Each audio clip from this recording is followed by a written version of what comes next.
Mateus, capítulo 6. Guardai-vos de fazer a vossa esmola diante dos homens, para serdes vistos por eles. Aliás, não tendes galardão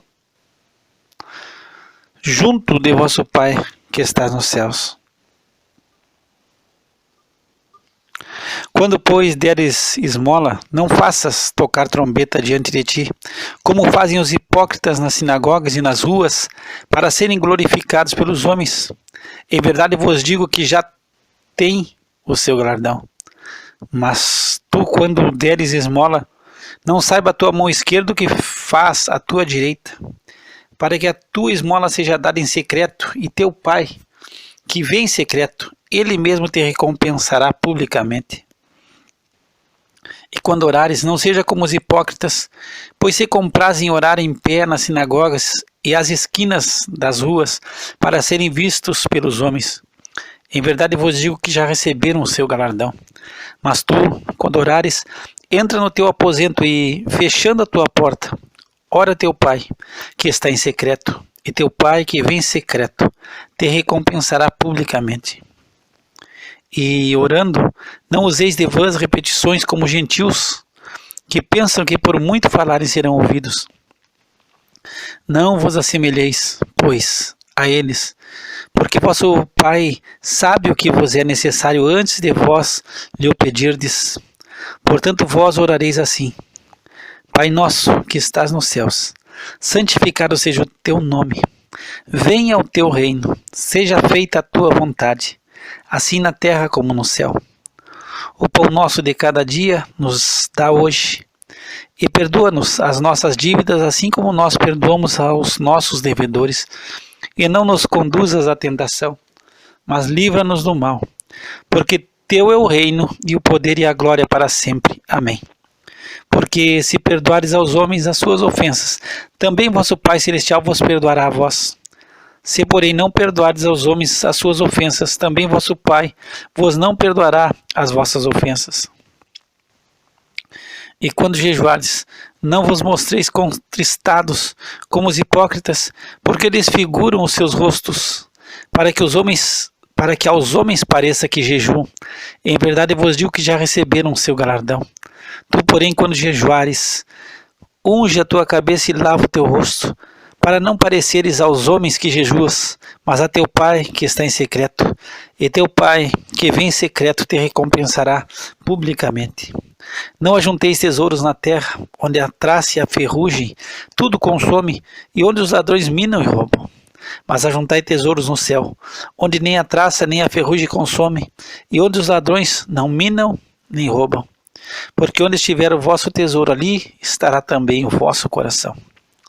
A candeia do corpo são os olhos, de sorte, se os teus olhos forem bons, todo o teu corpo terá luz. Se, porém, os teus olhos forem maus, todo o teu corpo será tenebroso. Se, portanto, a luz que há em ti, que em ti há, são trevas, quão grandes serão tais trevas. Ninguém pode servir a dois senhores, porque ou há de odiar um e amar o outro, ou se dedicará a um e desprezará o outro. Não podeis servir a Deus e a Mamon. Por isso vos digo, não andeis ansiosos quanto à vossa vida, pelo que haveis de comer ou pelo que haveis de beber, nem quanto ao vosso corpo, pelo que haveis de vestir. Não é a vida mais do que o mantimento, e o corpo mais do que o vestuário? Olhai para as aves do céu, que nem semeiam, nem cegam, nem ajuntam em celeiros, e vosso Pai Celestial as alimenta. Não tendes vós muito mais valor do que elas? E qual de vós poderá, com todos os seus cuidados, acrescentar um côvado à sua estatura?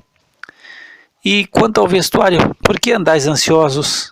Olhai para os lírios do campo, como eles crescem, não trabalham nem fiam. E eu vos digo que nem mesmo Salomão, em toda a sua glória, se vestiu como qualquer deles.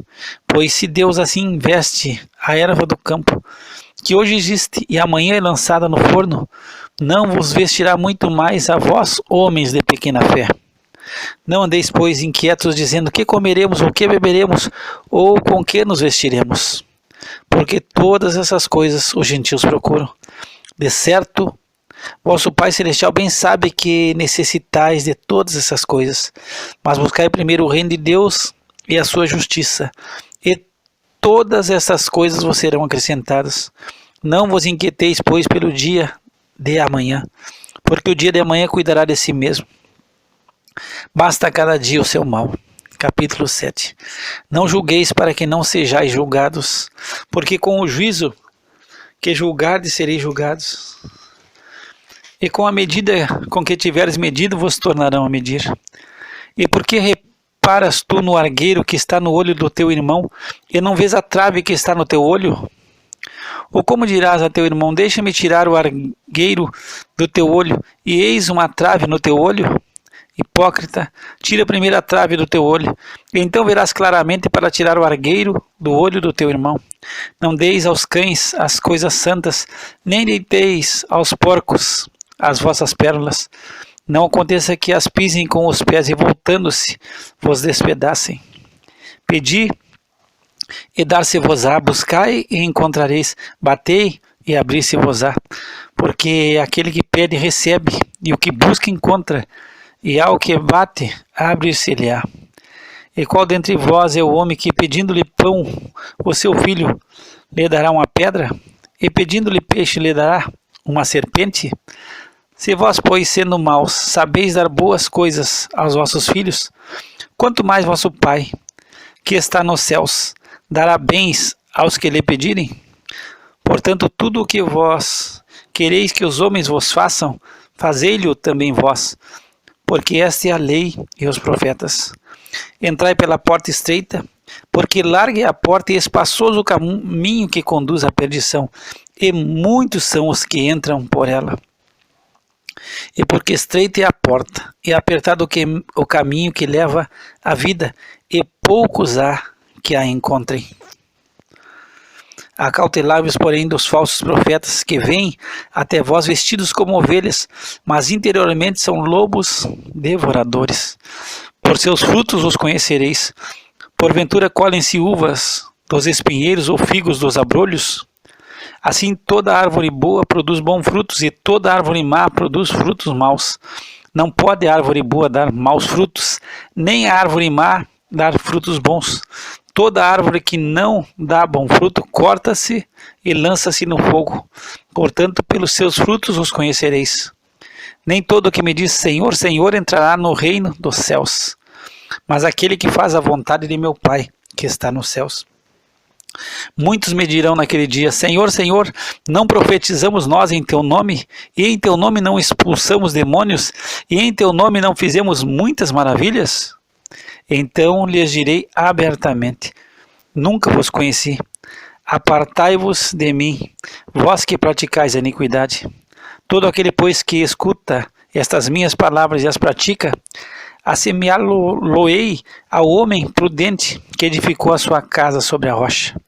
E desceu a chuva, e correram rios, e assopraram ventos, e combateram aquela casa, e não caiu, porque estava edificada sobre a rocha.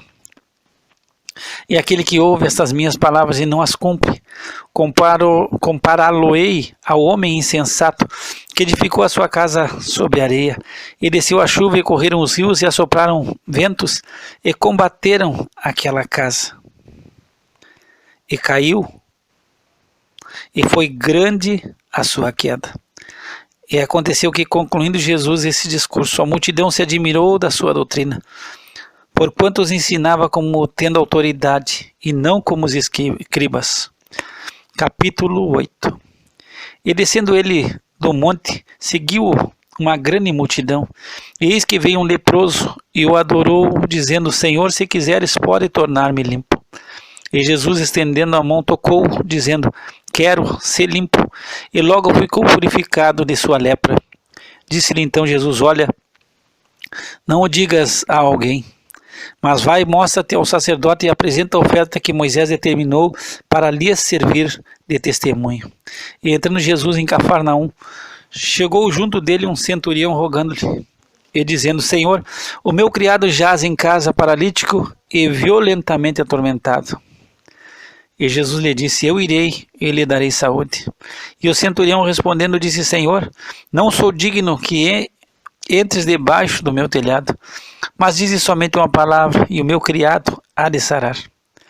Pois também eu sou homem sob autoridade e tenho soldados às minhas ordens. E digo a esse: vai, e ele vai. E a outro: vem, e ele vem. E ao meu criado: faz isso, e ele o faz. E maravilhou-se Jesus ouvindo isso. E disse aos que o seguiam: em verdade vos digo que nem mesmo em Israel encontrei tanta fé. Mas eu vos digo que muitos virão do Oriente e do Ocidente e assentar-se-ão à mesa com Abraão, Isaque e Jacó no reino dos céus. E os filhos do reino serão lançados nas trevas exteriores. Ali haverá pranto e ranger de dentes. Então disse Jesus ao centurião: vai, e como creste te seja feito. E naquela mesma hora o seu criado sarou.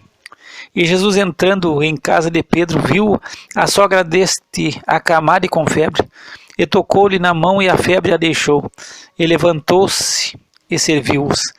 E chegada a tarde, trouxeram-lhe muitos endemoniados, e ele com a sua palavra expulsou deles os espíritos, e curou todos os que estavam enfermos, para que se cumprisse o que fora dito pelo profeta Isaías, que diz: ele tomou sobre si as nossas enfermidades e levou as nossas doenças. E Jesus, vendo em torno de si uma grande multidão, ordenou que passassem para o outro lado. E aproximando-se dele um escriba, disse-lhe: mestre, aonde quer que fores, eu te seguirei. E disse-lhe Jesus: as raposas têm covis e as aves do céu têm ninhos, mas o Filho do Homem não tem onde reclinar a cabeça. E outro de seus discípulos lhe disse: Senhor, permite-me que primeiramente vá sepultar meu pai. Jesus, porém, disse-lhe: segue-me e deixe os mortos sepultar os seus mortos. E entrando ele no barco, seus discípulos o seguiram. E eis que no mar se levantou uma tempestade tão grande que o barco era coberto pelas ondas, ele, porém, estava dormindo. E os seus discípulos, aproximando-se, o despertaram, dizendo: Senhor, salva-nos, que perecemos. E ele disse-lhes: por que temeis, homens de pequena fé? Então, levantando-se, repreendeu os ventos e o mar, e seguiu-se uma grande bonança. E aqueles homens se maravilharam, dizendo: que homem é este, que até os ventos e o mar lhe obedecem? E tendo chegado ao outro lado, a província dos Gergesenos, saíram-lhe ao encontro 2 endemoniados, vindo dos sepulcros. Tão ferozes eram que ninguém podia passar por aquele caminho. E eis que clamaram, dizendo: que temos nós contigo, Jesus, Filho de Deus? Vieste aqui atormentar-nos antes do tempo? E andava pastando distante deles uma manada de muitos porcos. E os demônios rogaram-lhe, dizendo: se nos expulsas, permite-nos que entremos naquela manada de porcos. E ele lhes disse: ide. E saindo eles, se introduziram na manada dos porcos. E eis que toda aquela manada de porcos se precipitou no mar por um despenhadeiro, e morreram nas águas. E aquele que os apacentavam fugiram, indo à cidade, divulgaram todas essas coisas. E o que acontecera aos endemoniados. Eis que toda aquela cidade saiu ao encontro de Jesus, e vendo-o, rogaram-lhe que se retirasse dos seus termos. Capítulo 9. E entrando no barco, passou para o outro lado e chegou à sua cidade. E eis que lhe trouxeram um paralítico deitado numa cama. E Jesus, vendo a fé deles, disse ao paralítico: filho, tem bom ânimo, perdoados te são os teus pecados. E eis que alguns dos escribas diziam entre si: ele blasfema. Mas Jesus, conhecendo seus pensamentos, disse: por que pensais mal em vossos corações? Pois qual é mais fácil? Dizer: perdoados te são os teus pecados, ou dizer: levanta-te e anda? Ora, para que saibais que o Filho do Homem tem na terra autoridade para perdoar pecados, disse então ao paralítico: levanta-te, toma a tua cama e vai para a tua casa. E levantando-se, foi para a sua casa. E a multidão, vendo isso, maravilhou-se e glorificou a Deus, que dera tal poder aos homens. E Jesus, passando adiante dali, viu assentado na recebedoria um homem chamado Mateus, e disse-lhe: segue-me. E ele, levantando-se, o seguiu. E aconteceu que, estando ele em casa, sentado à mesa, chegaram muitos publicanos e pecadores, e sentaram-se juntamente com Jesus e seus discípulos. E os fariseus, vendo isso, disseram aos seus discípulos: por que come o vosso mestre com os publicanos e pecadores? Jesus, porém, ouvindo, disse-lhes: não necessitam de médicos sãos, mas sim os doentes. Ide, porém, e aprendei o que significa: misericórdia quero e não sacrifício, porque eu não vim a chamar os justos, mas os pecadores ao arrependimento. Então vieram a ele os discípulos de João, dizendo: por que jejuamos nós e os fariseus muitas vezes, e os teus discípulos não jejuam? E disse-lhes Jesus: podem porventura andar tristes os filhos das bodas, enquanto o esposo está com eles? Dias, porém, virão em que lhes será tirado o esposo, e então jejuarão. Ninguém deita remendo de pano novo em roupa velha, porque semelhante remendo rompe a roupa e faz-se maior a rotura. Nem se deita vinho novo em odres velhos, aliás, rompe-se os odres, e torna-se o vinho, e os odres estragam-se, mas deita-se vinho novo em odres novos, e assim ambos se conservam. Dizendo-lhes ele estas coisas, eis chegou um chefe e o adorou, dizendo: minha filha faleceu agora mesmo, mas vem, impõe-lhe a tua mão, e ela viverá. E Jesus, levantando-se, seguiu ele e os seus discípulos. E eis que uma mulher que havia 12 anos padecia de um fluxo de sangue, chegando por detrás dele, tocou a orla de sua roupa, porque dizia consigo: se eu tão somente tocar a sua roupa, ficarei sã. E Jesus, voltando-se, vendo-a, disse: tem bom ânimo, filha, a tua fé te salvou. E imediatamente a mulher ficou sã. E Jesus, chegando à casa daquele chefe, e vendo os instrumentistas e o povo em alvoroço, disse-lhes: retirai-vos, que a menina não está morta, mas dorme. E riam-se dele. E logo que o povo foi posto fora, entrou Jesus e pegou-lhe na sua mão, e a menina levantou-se. E espalhou-se aquela notícia por todo aquele país. E partindo Jesus dali, seguiram-no 2 cegos, clamando e dizendo: tem compaixão de nós, filho de Davi. E quando chegou à casa, os cegos se aproximaram dele, e Jesus disse-lhes: credes vós que eu possa fazer isso? Disseram-lhe eles: sim, Senhor. Tocou então os olhos deles, dizendo: seja-vos feito segundo a vossa fé. E os olhos se lhes abriram, e Jesus ameaçou-os, dizendo: olhai que ninguém o saiba. Mas tendo eles saído, divulgaram a sua fama por toda aquela terra. E havendo-se eles retirado, trouxeram-lhe um homem mudo, endemoniado. E expulso o demônio, falou o mudo, e a multidão se maravilhou, dizendo: nunca tal se viu em Israel. Mas os fariseus diziam: ele expulsa os demônios pelo príncipe dos demônios. E percorria Jesus todas as cidades e aldeias, ensinando nas sinagogas deles, e pregando o evangelho do reino, e curando todas as enfermidades e moléstias entre o povo. E vendo as multidões, teve grande compaixão delas, porque andavam cansadas e desgarradas, como ovelhas que não têm pastor. Então disse aos seus discípulos: a ceifa é realmente grande, mas poucos os obreiros. Rogai, pois, ao Senhor da seara que mande obreiros para a sua colheita.